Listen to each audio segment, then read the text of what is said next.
Hello students, how are you all? I hope you all are fine. Today we are starting chapter 9th, The Bond of Love.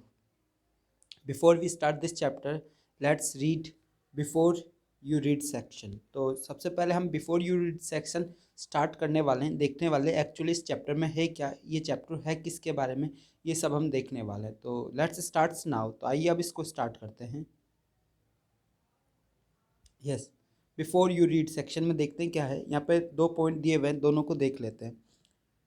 Can there be love and friendship between human beings and wild animals? कि क्या love या friendship हो सकती है किसके साथ में, मनुष्य और जंगली जानवर के बीच में?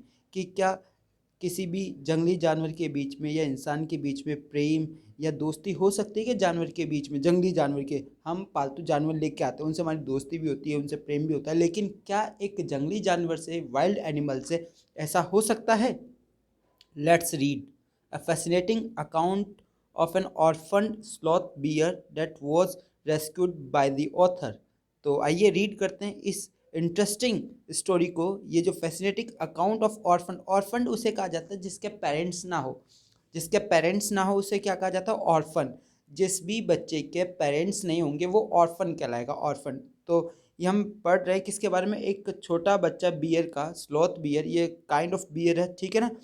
तो ये इसके मदर और फादर नहीं है, ये अपने परिवार से बिछड़ गया है, ये बिल्कुल ऑर्फन हो चुका है, ठीक है।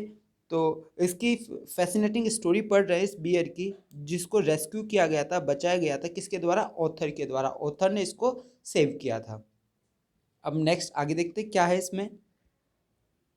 Sloth bears inhabits forested areas including the tropical rainforest of India and grassland at a lower elevations। देखिए क्या कह रहे हैं यहाँ पे, जो स्लॉथ बियर है, मतलब ये इस प्रकार का जो बियर है, ठीक है, वो रहते हैं कहाँ? रहते हैं जंगल वाले इलाकों में, फॉरेस्टेड एरियाज के अंदर रहते हैं, जिसके अंदर including the tropical rain forest. इसके अंदर ट्रॉपिकल रेन फॉरेस्ट वाला एरिया होता है। आपने एसएसटी के अंदर ट्रॉपिकल पढ़ा होगा, ठीक है। ट्रॉपिकल उसे कहा जाता है जहाँ पे बरसात बहुत ज़्यादा होती है, उसको कहा जाता है ट्रॉपिकल रेन फॉरेस्ट। जहाँ पे मतलब सर्दी कम हो, गर्मी हो, लेकिन बरसात भी अच्छी खासी हो, उस एरिया को हम ट्रॉपिकल रेन फॉरेस्टेड एरिया बोलेंगे। तो ये जो पाए जाते हैं, कहाँ पे पाए जाते हैं? Tropical rain forest of India.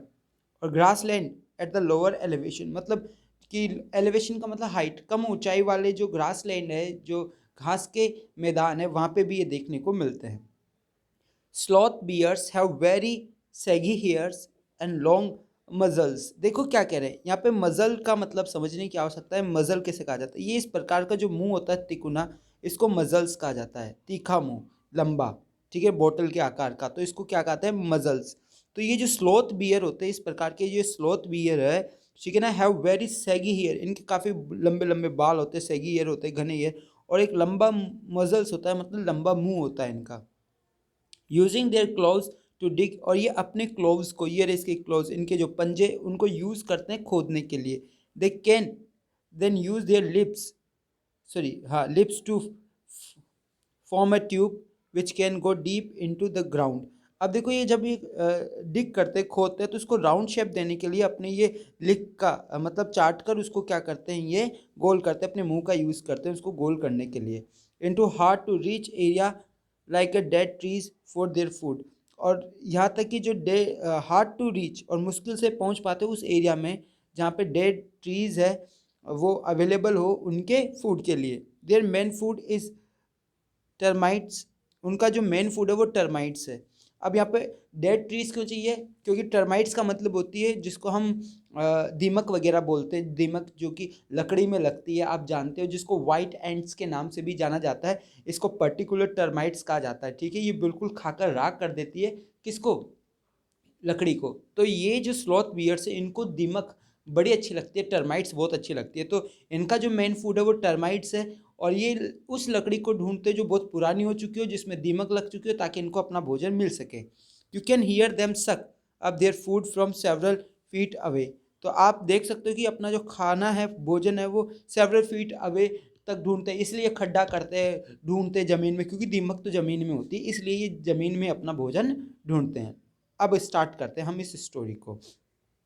Let's start now. तो देख लेते हैं क्या है इसके अंदर। फर्स्ट पॉइंट देख लेते हैं। It will begin with Bruno, my wife's pet sloth bear, I got him for her by accident. कि क्या कह रहे हैं यहाँ पे कि आई विल बिगिन, मैं बिगिन करूँगा, मैं शुरुआत करूँगा ब्रूनो से। ब्रूनो कौन है? ये जो अभी हमने बियर देखा, इसका नाम ही ब्रूनो है। ब्रूनो नाम दिया गया, जैसे हमारा कोई पेट लेके आता है इसका हम नाम दे देते हैं, वैसे इसका भी नाम दे दिया गया है जिसका नाम क्या है? ब्रूनो। माई वाइफ्स पेट, और ये किसका? मेरी वाइफ का पेट है, मेरे वाइफ का पालतू जानवर है। कौन? Sloth beer. ये जो मेरे वाइफ का पेट है स्लोथ बियर, उसका नाम क्या है? Bruno. I got him for her by accident, और मैं उनके लिए ये एक एक्सीडेंट से, मतलब कि इसको खरीदने नहीं गया था, ये एक्सीडेंटली ये मेरे पास में आ गया है, हमारे परिवार में आ गया है। कैसे आया अब देखते हैं। 2 years ago we were passing through the sugarcane fields near Mysore. कि क्या कह रहे हैं कि 2 वर्ष पूर्व हम गुजर रहे थे, किस में से? जो शुगर कैन के खेत थे, जो गन्ने के खेत थे, उसमें से निकल रहे थे, जो कहाँ पे थे? मैसूर के पास। मैसूर जगह है, उसके पास में से हम निकल रहे हैं। People were driving away the wild pigs from the fields by shooting at them, और जो लोग थे वो क्या कर रहे थे? ड्राइविंग अवे का मतलब भगा रहे थे जंगली सुअरों को। कहाँ से? खेतों से। बाय शूटिंग एट देम, कैसे? उनकी तरफ गोली चलाकर उनको शूट करके वहाँ से भगा रहे थे। खेतों में जैसे जंगली सुअर आ गए तो पूरी फसल ख़त्म कर देते हैं, डिस्ट्रॉय कर देते हैं, इसलिए जो लोग हैं, जो किसान हैं वहाँ के आसपास के, वो शूट करके गोली की आवाज़ से या गोली मारकर उन जंगली सुअर को भगाते थे। सम वर शॉट एंड सम escaped, कुछ को तो गोली लग जाती और कुछ बच जाते। We thought that everything was over when suddenly a black sloth bear came out panting in the hot sun. क्या देखिए क्या कह रहे? वी थॉट, हमने सोचा कि एवरीथिंग वॉज ओवर, कि सब कुछ खत्म हो गया, सब चले गए, कोई पिग नहीं बचा। लेकिन अचानक से एक काला रंग का जो स्लॉथ बियर है वो बाहर आया हाँफते हुए। किसके अंदर? उस गर्म धूप के अंदर। अब आगे देखिए क्या कह रहे। Now I will not shoot a sloth bear wantonly. ठीक है, तो वो कह रहा है कि नहीं, मैं शूट नहीं करूंगा स्लॉथ बियर को, मतलब बिना किसी कारण के, without any reason I will not shoot a sloth bear. Who said? The narrator said. Narrator ने कहा कि मैं एक स्लॉथ बियर को वॉन्टली का मतलब विदाउट एनी रीजन में शूट नहीं कर सकता। But unfortunately for the poor beast one of my companions did not feel that way about it. लेकिन क्या हुआ? दुर्भाग्य से मेरा एक poor, for the poor beast, इस बेचारे जानवर के लिए, इस बेचारे बियर के लिए क्या हुआ कि मेरा एक जो मित्र है, कंपेनियन है, उसको ऐसा नहीं लगा कि ये बियर है। डेट वे अबाउट मतलब उसको ये पिगी लगा। And permanently shoot the bear on the spot, और उसने उस स्पॉट पे, उस जगह पे उस बियर को क्या कर दिया? गोली लगा दी। As we watched a fallen animal, we were surprised to see that the black fur on its back moved and left the prostrate body। देखो क्या कह रहे हैं कि अब आगे देखते हैं हम क्या कह रहे हैं कि when we watched the fallen animal, जब हमने उस गिरे हुए पड़े हुए जानवर को देखा तो हम सरप्राइज थे देखकर कि ये जो काले रंग का बालों वाला जो काले रंग के बाल है, इसकी पीठ के ऊपर, बैक के ऊपर मूव्ड, वो मूव कर रहे थे, हिल रहे थे। और लेफ्ट द पोस्ट्रेट बॉडी, और उस काले बालों ने वो जो गिरी हुई जो लाश है, जो पड़ी हुई जो लाश है, उसको छोड़ दिया। कहने का मतलब उस बियर के ऊपर एक बेबी बियर था जो अपनी माँ के ऊपर बैठा हुआ था। Then we saw it was baby bear. फिर हमने क्या देखा कि ये तो एक बेबी बियर है। क्या देखा हमने कि ये क्या है? बेबी बियर है। That had been riding on its mother's back, जो कि राइड कर रहा था, सवारी कर रहा था अपनी मदर की बैक के ऊपर।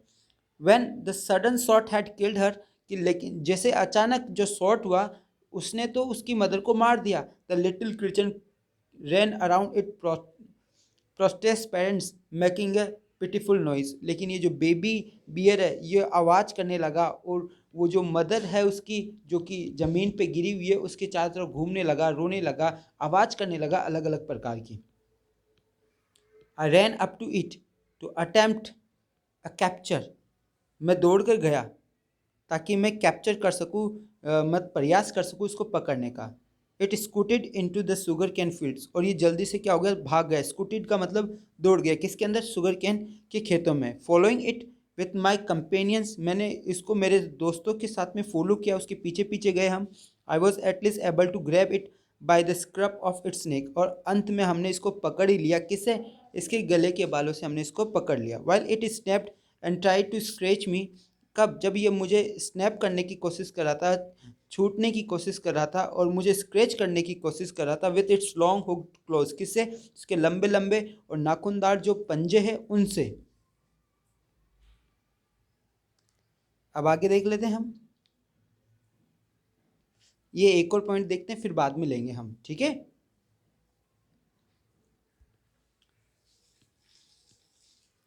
We put it in one of the gunny bags we had brought, and when I got back to Bangalore I duly presented to my wife।